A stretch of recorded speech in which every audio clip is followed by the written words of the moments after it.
Non ci sono cittadini che hanno capito tutto e quelli che non hanno capito nulla, ed è giusto anche che ci sia il massimo rispetto tra le diverse fazioni, perché ormai tali sono.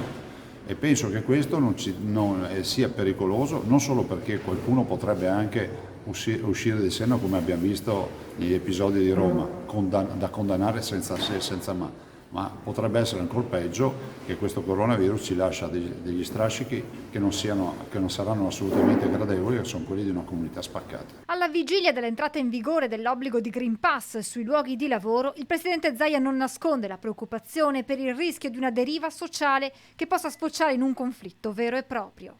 Penso che a livello nazionale si dovrebbe avviare un'attività di pacificazione fondamentale, senza per carità rivedere il tema delle scelte di sanità pubblica. I dati dicono che la macchina dei tamponi non è in grado di far fronte alle richieste dei cittadini non vaccinati che devono sottoporsi al test ogni 48 ore per accedere al luogo di lavoro. Se la legge dice che una persona ha diritto ad andare a lavorare con il tampone ogni 48 ore, bisogna garantirgli questo diritto.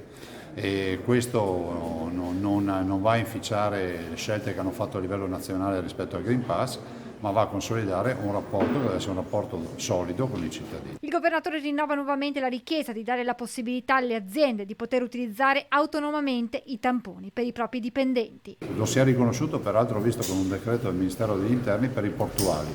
Non penso che le altre aziende abbiano meno diritti di quei lavoratori.